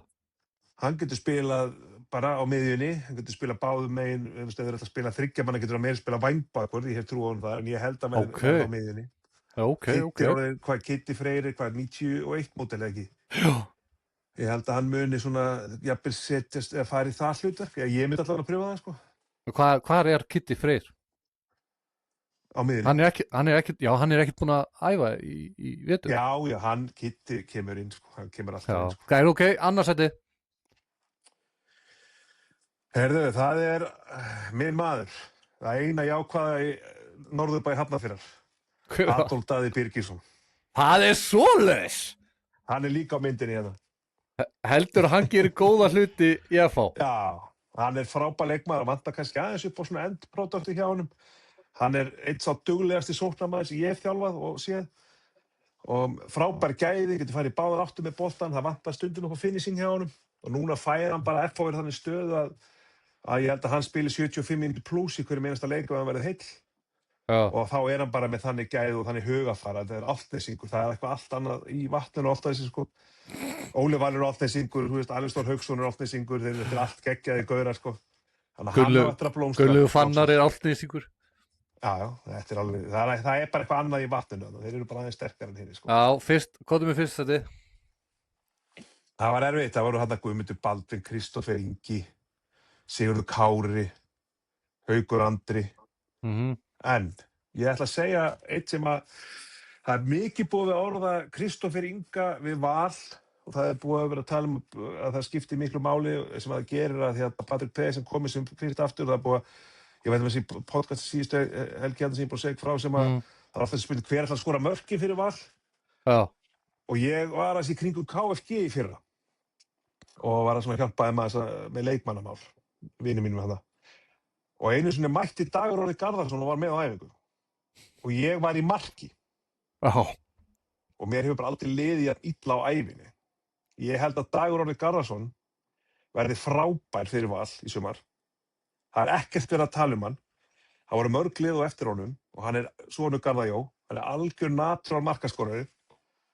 Þannig að ég held að Lúkas Logi Heimisson og Dagur Orri Garðarsson muni báðir blómstra algjörlega fyrir Val í sumar og ég hvet Valsmenn til að sleppa að kaupa Kristófer Inga og nota bara Dagur Orri Garðarsson. Já, ég sammála.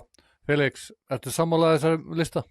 Já, ég ætla bara að vera hjartanlega sammála þessari yfirferð. Þetta er góð greining og sérstaklega hann Dagur, það er nú enn ein stjarnan sem var búin til í kórnum, svo við komum aðeins aftur inn á það. Þannig að frá loka produktið að setja. Já, Dagur Orri skoraði 2 á móti ÍR sko í fyrra, ég man alveg eftir hann. Hann er ógeðslega góður í fótbolta. Hvað er hann, hvað árger er Dagur? Munið það, er hann 2006 eða? Hann er 2005-2006 held ég. Já, hann er sturlaður sko. Já, hann er mjög fljótur allavega og ég veit. Geðveikar vinstri fót, naut, sterkur, öskufljótur. Þú ert að setja svakalega pressa á hann. Það komið tími til, það talar enginn um hann. Það er bara að tala um Kristófer, Dagur er betur en Kristófer. Ha? Það er stór orð. Það er stór orð. Frá Dóramanni. Hvað heldur er að bara pappan segi núna? Hann fyrir að kaupa eitt kaldan handa mér á eftir ef hann heyrið. Það er 100%. Herru, takk fyrir hennar lista, frábær listi. Mjög skemmtilegu listi. Hvað fyrir við næst? Við viljum að spá í enska og svo ætlum við að fara í handboltaskotið, hotnið hans Felix FMK-vilarinnar og við ætlum að greina lokaumferðina og velja taka nokkur velun. Strákar, förum í enska, það er umferð á morgun, umferð 30, það fer að líða undir lok á ensku úrvalsdeildinni því miður og ég ætla svona að fá ykkur til að spá til skiptis og ég ætla að byrja á þér, Leon, og bara kottu með tölur og ef þú vilt tala eitthvað í kringu leikinn á endilega gera það, ef þið viljið, þurfið þess ekkert. Burnley Bournemouth, Leon. 1-0 Burnley. Felix Sunderland Brighton. 1-2 Brighton.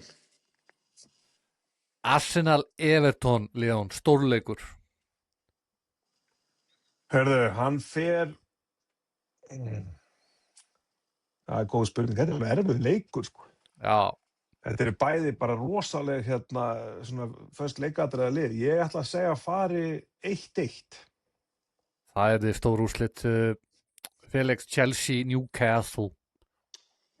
2-0 Chelsea. Ég held að Newcastle sem er meiri fókus á Champions League heldur en Chelsea hérna. Já, Leon, West Ham, Manchester City. 3-2 West Ham. Það er bara svoleiðis. Þetta afhróði Madrid situr í okkar mönnum, sko. Herru. Og Nuno Espirito Santi, mundu það. Ekki gleyma þessu nafni. Herru, fellari, Crystal Palace Leeds. 0-2 Leeds. Manchester United Aston Villa, Leon. Heyrið í mér, ég datt út held ég. Heyrið í mér. Leon, verður þarna? Ég sen á þessu. Já, byrju. Verður ekki þarna? Já, ok. Herru. Batterislaus. Já. Ertu komin aftur eða? Byrju. Já, ok. Felix, þú tekur næsta. Já. Hvert að væri komin? Manchester United Aston Villa? Já, þetta er Crunch-sigur Man U 2-0. Ok. Nottingham Forest Fulham. 1-1. Liverpool Tottenham Hotspurs. 7-0 Liverpool.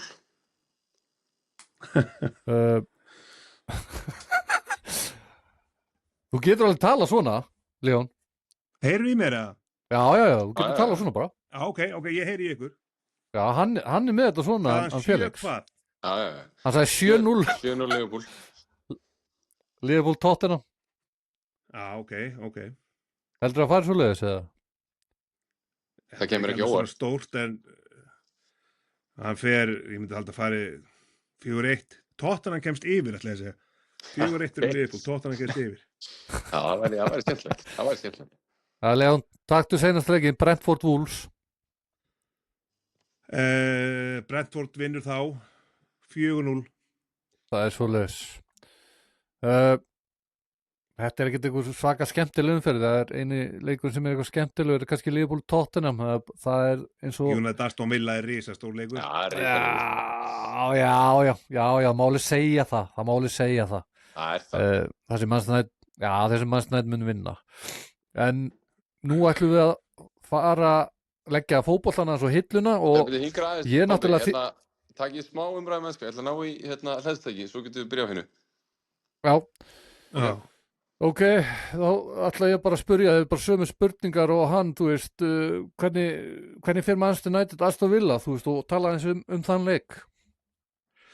Alveg 2-2, ég spái United aldrei sigri. Okay. Ég veit ég er veikur. en það virðist vera eins og Aston Villa sé í miklu basli og takturinn sé alveg farin úr þeim Þannig að það er volið auðvelt að spá einhverju stórsigri á Old Trafford en sko United hefur ekkert þegar verið að ná í úrslit að þá hafa þeir ekkert verið að spila vel í síðustu 4-5 leikjum, 3-4 leikjum erfiði leikir þannig að þetta verður bara hörku slagur sko, það er allt undir fyrir þessi lið. Hvað er undir eiginlega? Já, þú veist meistaradeildin og það. Það gæti verið að Englendingar sé að missa 5. sætið sko. Já, það er líklegt. Er það ekki líklegt? Það gæti gerst núna ef að þeir rífa sig ekki í gangi í hérna meistaradeildinni, þannig að þú veist, og Liverpool er að sigra flesta sína leiki. Já. Þannig að fyrir þessi 2 lið, þetta skiptir alveg gríðalegu máli þessi leikur sko. Ertu komin aftur, Felix? Ég mættur, klári slaginn. Takk fyrir þetta, Leon. Góð greining hjá þér á þessum leik. Takk fyrir. Við ætlum að fara í handboltan og það er náttúrulega þeir með handboltan alveg á hreinu. Leon fyrir handboltaþjálfari og fyrir atvinnumar í Wiesbaden, Baden-Baden í 4. deildinni í Þýskalandi. Er ég að segja þetta rétt? Baden-Baden, já. Ég var í Phoenix Sinsheim. Phoenix Sinsheim og náttúrulega þú veist, ég með 2 atvinnumenn í handbolta. Ég myndi ekki kalla mig atvinnumann. Ég ætla að segja það. Leon the Lion atvinnumæður, Baden-Baden, Wiesbaden og Felix fyrir atvinnumæður, núverandi atvinnumæður hjá Víking og hvað heitir liðið Færeyjum sem varst í? Nostin. Nostin? Já, þú myndir segja á íslensku Neistin en Færeyingarnir segja Nostin. Ok, það var umferð í Já, það var umferð í gær og það var rosaleg spenna í þessu leikjum. Okkur er ég ekki með úrslitin hérna, ég var með þér, jú hérna er það. Byrjum bara á mínu liði, IR. 17-17 í hálfleik, minni mig. Hvað gerðist þar, Felix? Hvað gerðist? Þeir mistu dampinn fyrstu 10 mínúturnar seinni. Já, því miður, eins og þetta var nú bara farið að líta allt í lagi út svona til að byrja með. Ég hélt, þó svo ég hef spáð í jafntefli í þessu leik, það var nú svona kannski meiri vonhyggja heldur en eitthvað annað, þá trúði ég því ekki að þeir myndu ná ykkur úrslit þarna og sko það hafi verið í leik, já bara inn í hálfleik komið bara mikið óvart og þeir leittu þarna á einhverju tímabili, það var svona 1-2 mark til og frá í báðar áttir og hérna svo skilja bara svolítið leiðir þarna, já, einmitt, eins og segir, eftir svona 10 mínútur seinni hálfleik og þegar æfangarnir eru komnir í 5-6 mörk, þá er þetta voðalega erfitt á þeirra heimavelli. Þeir vissulega komaðist tilbaka þarna, þeirra svona kortur eftir minkanir í 3, en þá gefa þeir bara aðeins aftur í æfangarnir og hérna klára dæmið, sko. Þá skipti engu máli hvernig aðra leikir hefði farið fyrir íringa, því að þeir vissu það alltaf að þeir þurftu að ná í annarkvort 1 stig eða 2 úr þessu leik og það gekk ekki alveg sem skildi, þannig að já, við kveðjum íringarna úr deildina bestu. Já, segðu mér aðeins hérna Jökull Blöndal með 12 mörk í 20 skotum, 60% skotnýting. Hvað telst það að vera góð nýting? Já, fyrir skiptu er 60% nýting bara þið besta mál og hérna hann er greinilega bara Nú, ok. Já, það fékk greinilega bara lyklana að skotsýningu IR í þessum síðustu leikjum til þess að eiga einhverja von og Baldur Fritz náttúrulega búinn að vera kannski með þetta hlutverk og hérna, já, Jökull, hann hefði þurft að eiga svona 17 og 20 til þess að IR hefði átt séns þarna en það voru bara aðrir leikmenn sem líka voru ekki að skila nógu miklu til þess að vinna F á heimavelli, þannig að já, þú veist, bara fínn leikur í honum, sko, ef við tökum hann eitthvað fyrir svona einn og sér, en hérna, því miður þá hittum við íringarnir ekki á leikinn og því fór sem fór, sko. Leon, the Lion, Bjarni Fritz segir hann er ekki viss hvort hann ætla að halda áfram með liðið. Liðið er nú að falla, á hann ekki að koma liðinu upp og svo má hann fara? Jú, ég vona að verða áfram. En þú veist, hann skilur ekkert liðið eftir í annarri deild, sko. Nei, þetta er bara samt svo erfitt, maður. Þeir eru búin að, þú veist, hann er búin að, hvað er hann búin að vera með liði lengi? Hvað, Felix, er hann ekki bara búin að vera 2-3 ár? Var ekki Kitty B með þetta lið á undan? Já, það var sko, Bjarni var með þetta Allavega 3 tímabil. Já, svo tók Kitty við eitt tímabil og svo kom Bjarni aftur og hann er búinn að vera með sko held ég, þú veist, 6 af síðustu 7 tímabilum eða eitthvað svoleiðis, eða 5 af síðustu 6. Þannig að hann er búinn að vera meira og minna með þetta. Okay, Þetta er rosalega barningur og basl. Já. Þetta er, Ég vona að verða áfram og hérna. já, ég geri kröfu að hann verði áfram. Herra Það er bara ír, svoleiðis. maður vill alltaf Er hann herra ír? Er hann herra ír? í handboltanum fyrir ekki. Já, ok. Þannig að bara ír beint upp aftur, ekkert kjaftaði, ekkert væl. Baldur Fritz spila ekki senustu þrjáleikin, markaðistu leikmaður í deildinni, það segir sitt. Það vantaði besta mannin og líklega hefðu við haldið okkur uppi, hefði Fritz hann verið með. Það eru næsti leikur IBF Valur, IBF með vantaði nú bara eiginlega allt liði hjá IBF en ég horfði nú á seinni hálfleik, neða fyrir svona aðeins á leikinn og mér fannst bara IBF hörku sterkir bara án allra leikmanna. Þeir eru með einhvern risa þarna í skittunni og vörnir, ég hugsaði ekki hvað í anskotan eru menn að borða þannig eigin? Þeir eru svo langir og stórir og miklir. Er þetta fiskurinn, Felix? Nei, ég held að sé nú bara töfratin í kórnum að þetta er hákaðingur sem þú ert að tala um hann og ég, Kristófur Ísak Barðarsson heitir hann og hérna Nú? Hann er búinn að vera hérna í Eyjum núna í 1,5 ár, þetta er annar tímabil hans og hann er svona komast mögulega betur inn í hlutina núna fyrir úrslitakeppnina. Þeir náttúrulega þurfa á honum að halda og hann getur alveg gefið svona auka möguleika og aðra víti í sókninni og er búinn að stíga upp varnarlega líka í síðustu leikjum. Þannig að það var svona sjálfstraust fyrir hann að fá núna fyrir úrslitakeppni og hérna, já, ég er alveg sammála því sem þú segja með frammistöðu í IBF. Ég held að þeir myndu alveg gjörsamlega steinleikja á móti Völsungum sem náttúrulega gátu tryggt deildarmeistaratitil með sigri þarna og ég var Þeir voru frábærir. Já, ég var farin að trúa því að IBF myndir hennilega bara búa til að uppsett þarna og vinna á sínum heimavelli. Já. En þeir gengur ekki alveg svo langt þó svo þetta hafi verið bara flósleikur með því sem að þeir hefðu voru að spila og hérna það væri bara mjög fróðlegt að sjá þessi lið mætast með alla leikmenn IBF á borði sko. Það væri held ég bara alveg 50-50 dæmi. Ég held að líka þetta var sterk líka Bjöggi og bara góður í markinu og góður hana svona Robba Gunn og svo þeir bara með svindlmann hana sem kom frá Reiningar Löfven hann hérna, hvað heitir hann? Arnór Snær Heitir hann aftur? Aron. Já, hann er náttúrulega skorar 11 eða 12 eða 13 mörk, ég man ekki hvað það var, má ég sjá. Já, skorar 11 og 15. 11 og 15, þú veist. Hann er frábær, hann á ekki að spila í þessari deild. Nóum þennan leik til hamingju Valur með segir mann deildarmeistaratitil. Já, rétt, heldur betur. Já, passar. Minn maður Róbert Hostert tók við titlinum. Já, kóngurinn. Næsti leikur förum í Selfoss Afturölding. Það var maður sem sagði að Afturölding myndi ekki vinna oftar á tímabilinu. Það var hann FMK-vélinn. Núna þarf þú aðeins að taka við. Já, ég meina það ekki bara búið að raungerast.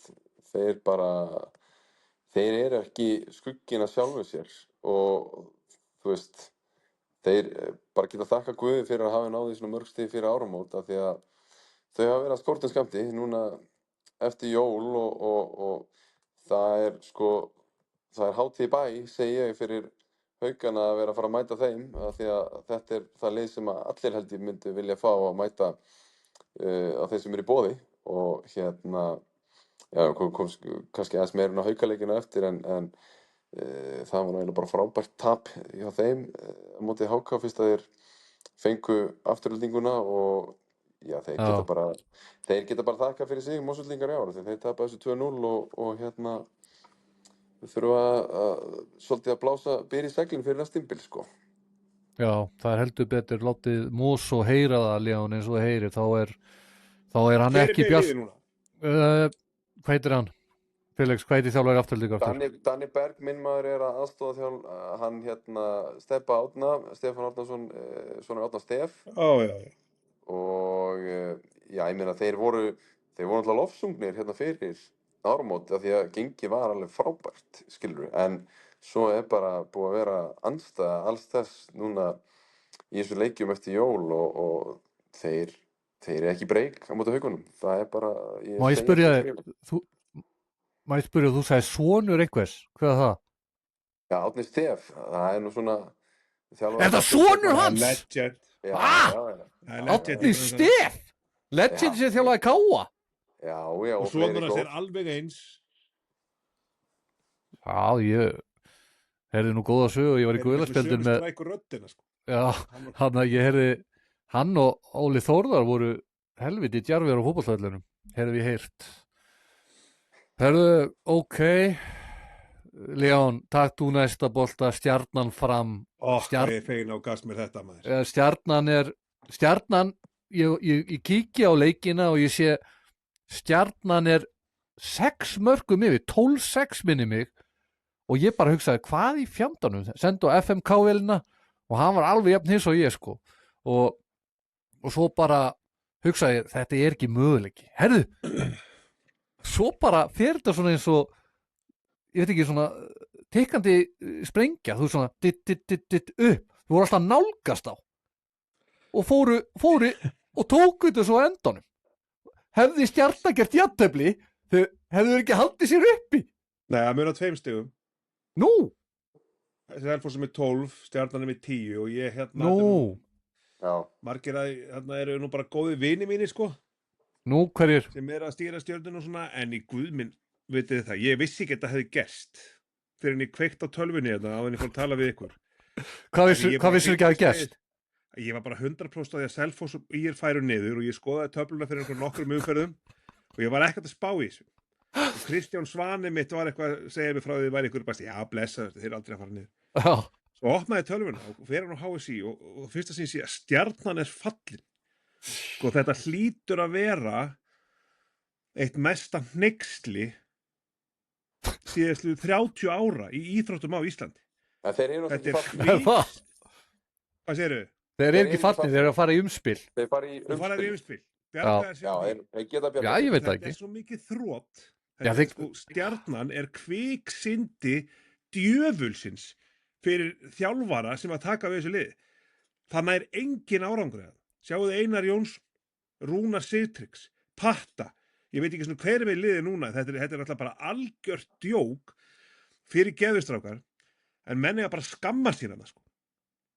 Þetta er eiginlega bara þannig að þú getur ekki réttlætt að vera að halda í spottana í þessu liði þegar þú kemur Stjörnunni í þessa stöðu. Þetta er galið af því að sko þeir eru ekki með lélegt lið, sko, eins og undanfarin ár. Nei. En þetta er algjörlega galin framistæða að þið skulle vera með liðan. Felix, takk þennan bolta. Já, ég meina ég náttúrulega reyndi eitthvað að telja með trú og kannski vonum að þeir væru með 2 leiki hérna fyrir síðustu 2 umferðina sem þeir gætu að náðu stig úr og vonandi bara unnið en þú veist, þeir bara... Ég meina þeir ráða þjálfara, fyrirgefðu Felix. Já, alltaf. Þeir ráða þjálfara, 2 saman. Já. Þeir fari fíl út í hvern annan. Var það málið það? Já, annar að hættir og í staðin fyrir að hann hætti bara hjá félaginu, Já. þá fyrir hann í kvennastarfið, í kvenna. Og þeir þoli ekki hvern annan. Og hvorugur þeirra eru stjörnumenn einu sinni. Það er svoleiðis, Og það er til fullt af frábærum þjálfurum sem eru stjörnumenn. Aðalsteinn Eyjólfsson, þú þekkir hann er æsku vinur minn, besti vinur minn þegar vorum yngri. Af hverju Stjarnan ekki hringja Aðalsteinn Eyjólfsson? Af hverju Kristján Svan Kristjánsson sem gerði þig að uliðsmeistara, af hverju hann ekki símaskarni á stjörnumenn sem hringi það núna? Og þeir eru að fara að ráða Tandra og Sverrir Eyjólfsson fyrir næst tímabil. Þetta er algjör steypa. Og hana nú. Já, ég vissi ekki að þeir eru að fara í fíl út í konan. Þeir bara get ekki starfa saman. Og þetta er svo mikið fíasko og þetta er algjört djók, sko. Núna fara menn beint á forsíður handkassins og handboltabútur Takið, ef þú eru tengtir þessu handkast eitthvað í alvörunni, það þarf að fara að taka þetta félag sem er búið að spreða peningum í þjálfara og leikmann undanfarin ár, rándýrir alltaf, Já, og þetta er alltaf einhverju skítamálum. Mitt lið, þjálfaði lengi að ekki hringi mig samt. herru, takk fyrir þetta real talk, við þurftum að fá þetta. Stjarnan er bara í vondum málum og Ár eftir ár eftir ár. já, þeir fara í umspil við hvern, Felix? Herðu, það lítur allt út fyrir að þið fari og spila við Fjölni og við skulum ekki gleyma því að fyrir vetur þá mættust þau liði í bikarnum þar sem að Stjarnan tapaði og var hent út úr bikarkeppninni, þannig að ég held að það sé nú bara innvíð sem getur mjög fróðlegt. Og ef þeir vinna það, þá eru þeir að fara í 3 leikja innvíða móti liðinu sem að lendir í öðru seti, sem að er eins og leikastandi í dag, Grótta, sem að er bara með frábært lið og það er bara langt frá því að vera gefið, þannig að það er Já. mikið verkefni framöndan hjá Stjörnunni. Leon, þú mætir á þessa leiki. Nei. Þetta er bara skandal, sko. Þetta er algjörlega óáhugavert, sko. Það er bara þeir skulle vera í þessari stöðu. Það er algjörlega galið, sko. Djöfull er ég ánægður með því að láta Stjörnuna heyra maður. Þetta er ekki mönnum bjóðandi. Með að við hvað lið sem við haft undanfarin ár. Sko. Já, þeir leikmenni sem hafa haft undanfarin ár, bara virkilega gott lið. Ég var Patta til dæmis. Það var alltaf næstuð búin að ná einhverjum árangri en náði aldrei Liðið árangri. sem Einar Jóns var með fyrir 5-6 árum. Já, Frábært lið. Hann er engum Herðu. árangri og fer fram og verður 2-faldur meistari, sko. já. Þetta er Garðabæja körs. Þetta er bara körsið. Þegar við verðum að fara yfir þetta hérna. Háka og Haukar, fórum létti við það, Felix. Já, en þó sko, bara óvæntist úrslit umferðarnar, myndi ég segja. Hákangarnir Já. náttúrulega, þeir vinna leik og tryggja þar með úrslitakeppnissetti, 8. seti, sem að var komið í smá hættu þarna fyrir leikinn og já, bara frábær leikur af þeim og sérstaklega varnarleikur, fór 23 mörk á sig á móti þessu Haukaliði sem er búið að vera svona heitasta liði bara upp á síkastið og menn ekki alveg að finna sig þar. Freyr Aronsson sem var nú mikið nefndur og er búinn að spila alltaf frábærlega, hann átti erfitt uppdrátt svona framan af en kom svo hans tilbaka og já, svo voru þeir bara ekki að fá sína markvörslu Haukarnir sem að kannski hefur líka verið mikilvægir þáttur á þeim og Háka aftur á móti með frábæra tölur þar og vinna svolítið bara leikinn á því nokkuð. Þannig að gott nesti að Háka inn í úrslitakeppnina og Haukarnir svo sem, þú veist, eins og ég kom inn á það er svo sem engin heimsendi fyrir þá að hafa tapað þessu og spurning hversu mikið þeir svekkja sig á því að þeir ætla að fá afturhaldinguna sem að þeir hefur ábyggilega kosið fyrirfram að fá í þessu áttalega úrslitum, þannig að þeir bara þakka fyrir það held ég sko. Herðu, já, ég sá aðeins á henni leik og Háka voru ógeðslega góður í vörn. Það var bara, held ég, aðmálið í þessu leik að þeir unnið á vörn, sko. Já, og líka bara engin markvarsla á Haukum. Það er mitt. Förum í Þór Káa. Ég spáði Káa sigri en þetta var rosalegu leikur og full höll, Leon, full höll hana fyrir norðan og þetta var bara sitt á hvað hann í lokin. Káamenn komast hana yfir og svo skora Þór bara hann á seinustu sekundubrotinu. Leon, takt okkur aðeins í gegnum þetta. Ég náttúrulega sá ekki leikinn en ég fagnaði innilega að það séu 2 góð handboltalið á Akureyri, sko. Já. Það er aldrei þótt stórveldi, sko, en Káa og sérstaklega eftir, þeir ekki að spila ennþá í bara Káa höllinni á bláa og gula dúknum hann? Jú. Bara geðvig, ég er náttúrulega að spila þarna sem ungur leikmaður og þegar Dúra núna var og Já, mann eftir því. bara var að rafmögnuð stemning og maður var bara hálf skelkaður hann inn í húsinu, sko. Þannig að og þetta hefur bara verið djöfisins basla á þessum liðum undanfarin ár. Já. Og ég sjálfur hélt bara að Þór færi beint niður en þeir fá náttúrulega Hvalreka í Kára Kristjáni, þegar ekki? Var búin að vera geggjaður? Það ekki, Felix. Verið með þennan gaur í klefunum, sko. Já, algjörlega, bara lyftistöng fyrir Þór að fá svona gaur inn og það sem fyrir var líka bara alveg prýðilegt og strákar búin að stíga upp þarna sem að hafa spila vel, þannig að þetta var góð blanda. Herðu, Það er mikilvægt að halda landsbyggðinni, þetta er náttúrulega algjört vígi í gamla daga Akureyri í handbolta, frábært að þeir skulu, er ekki bæði lið í úrslitakeppninni? jú, Rétt mistu á Þórsar úrslitakeppninni. Þórsar í mistu, 9. sæti. já, þeir mistu á úrslitakeppnina í lokin. En bara vel gert að halda sér uppi, að ég held að allir myndi falla. Bara þannig. Bara til hamingju þorpið, þorparar, er ekki kallaði þorparar annars? Jú, Jó, það er klór, jú. Já. Herðu, nóg þessa, áttalegu úrslitin verið Valur, HK, FH, Fram. Byrju, verðum að segja, já, Ödderinn, þetta var Ödder að þakka að þeir unnu Stjörnuna, hann lokaði vörnina í lokin. já, Haukar á móti Afturhildingu og IBF á móti Káa. Svona, bara upp á grínið, þá skulum við bara, þú veist, setja hvað, giska hver vinnur. Þú veist, við tökum þetta örugglega aftur leikina, en Er Svona, þetta ekki upp í 2? jú, hver er ykkar spá, þú veist, ég myndi bara spyrja þig. HK skori samtals 30 mörk í þessum 2 leikjum. Nei, þeir eru betri og heldur, sko. Valur er bara miklu betri, sko. Já, ok, spáið bara, ég vil bara fá spá.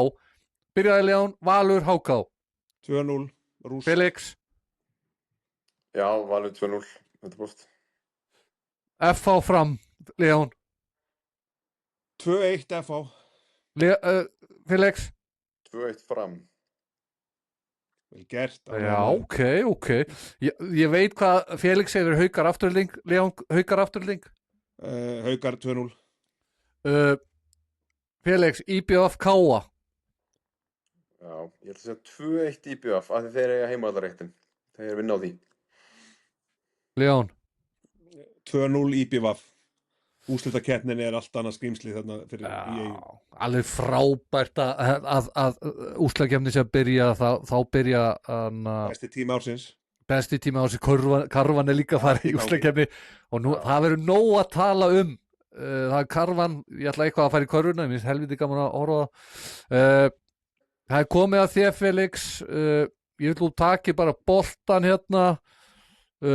Felix FMK-elinn, bestileikmaður Víkings, ætlar að fara að velja sem sagt verðlaun deildakeppnina. Hver er bestur það sem hinga til í deildakeppninni? Vilt þú bara gera þetta sjálfur eða á ég að nefna eitthvað eða? Sko, vilt þú ekki bara nefna það sem ég er að tilnefna og við getum svo bara Ég vil umræðu hvert og eitt, sko. Já, ég besti leikmaður. Besti leikmaður á heildinleiti var Bjarni Ófeigur Valdimarsson, Káa. Bara stórkostlegu sóknarmaður og öflugur varnarlega líka og sennilega helst ástæða þess að Káa er að landa 5. sætinu og bara spila sitt besta tímabil í langa tíma. Besti varnarmaður. Ég ætla að gefa ungum leikmanni sem er fæddur úr 2006 og spilar í hjarta varnarnar hjá FH, heitir Ingvar Dagur og hann er bara samkvæmt tölunum besti varnarmaður deildarinnar og mér er búið að finnast það líka, þannig að tölfræðin lýgur ekki þar. Þetta er algjört unit og mjög spennandi leikmaður að fylgjast með hvernig hans þróun verður, bara geggjaður. Besti markvörður. Já, það er bara einn markmaður sem er búinn að fara á stórmót og það er Björgvin Páll. Hann er bæði búinn að verja flestu skotin og er með hæstu prósentuna, þannig að það er bara ekki hægt að segja. Ég meina, hann er bara ennþá þann dag í dag á þeim stað að geta unnið leiki fyrir Val og hann sýndi það oft í vetur, þannig að þegar hann er á deginu sínum er hann besti markmaður deildarinnar, engin spurning. Það er nokkuð, förum í næst, förum við besta vörn. Besta vörn deildarinnar, sko. Já. Mér hefur fundist Hauka vörnin besta vörnin, þó svo þeir hafa ekki fengið fæst mörk á sig, en sko tekur vörnina út af fyrir sig, þá er það sterkasta vörnin og svo náttúrulega eru markmenn sem hafa áhrif á það hvort að boltinn fari inn á endanum eða ekki, en varnarlega finnst mér Haukarnir hafa verið svona massífastir. Mestu framfarir liðs á þessu tímabili. Sko, ég ætla í raun og veru að segja að því að Já. þetta er byggt á því að það bjóst enginn við nokkru lifandi hlut af þessu liði. Sko, menn voru jafnvel að spá því að þeir myndi ekki fá stig í vetur. En Ok, Selfyssingarnir, þeir gera aldeilis gott betur en það og já, þeir ná ekki bara í 12 stig, heldur þeir eru að halda sér uppi á þessum 12 stigum sínum og já, það er bara, já, eitthvað sem að þeir eiga alveg þvílíkt mikið hrós skilið og það var alltaf fyrir öll lið erfitt að spila móti Selfoss, alveg fram með síðasta leik. Ég meina að sjá afturlendingu, þú veist, þeir eru bara stálheppnir að tapa ekki í síðasta leik og enda alltaf með að gera jafntefli, þannig að þeir fá þetta frá mér. þjálfari ársins. Já, samanskapi, það er Carlos, hann fær þetta bara út af því að hann er, þú veist, ég veit ekki hvort að þið geti nefnt mér einn leikmann í Selfoss liðinu og það er einmitt ástæðan fyrir þeirra velgengni, þeir eru engir einstaklingar, þetta er bara gott lið, vel drillað, vel þjálfað og það er aðal ástæðan fyrir að þeir verða í Ólistildinni aftur á næsta ári. Óvæntasti leikmaður tímabilsins. Já, einmitt, sko, þú veist, það væri ótrúlega auðvelt að segja allir þessir ungu gaurar, skilur, sem eru búin að vera að spila frábærlega. Þannig að við getum alveg sett þetta á þessa ungu stráka, þú veist, Freyr Arons, Gunnar Róberts og þessa stráka sem eru búin að vera að stígu upp, Ómar Darri í FH, skilur, þetta er bara pjakkar. En ef maður að taka eitthvað svona, kannski fyrir utan þessa grúppu, þá langar mig að segja leikmaður sem heitir Hannes Höskuldsson og spilar í Selfoss.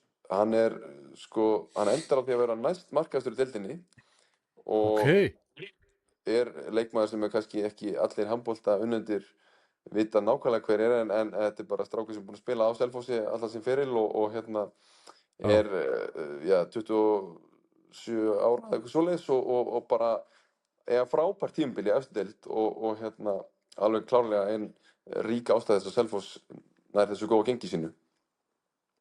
Þannig að ég held að þetta sé bara flott, kannski seinasta spurningin sem ég ætla að spyrja, tæknilega fallegasta augnablikið? Tæknilega fallegasta augnablikið? Já, eigum við ekki að segja bara jöfnunarmark Þórs á móti KA hérna í gærkvöldi. Mér fannst það svona, það gaf mér eitthvað að sjá tvö Akureyri spila í fullu húsi þarna fyrir norðan og skilja jöfn það sem að bæði liðir veru njóta góðs af, það var eitthvað fallegt við þetta. Herðu, við ætlum að enda þetta þar, ég ætla að minna alla að kíkja á Iðjuleysingan, eitt besta podcast í dag með á mínum manni, Leon the Lion, fyrir matunum manni í Das Bas Bas og ég vil bara þakka ykkur fyrir að taka ykkur tíma að vera með mér hérna. Þetta er búin að vera frábær þáttur og skemmtilegur og er eitthvað að loka sem við viljum segja? Nei, bara frábært, mjög gaman. Bara meira áttar, já, bara takk fyrir mig og tökum upp þráðinn bara vonandi fljótt aftur. Já, takk kæru hlustundur og verið blessuð, eigið góða helgi.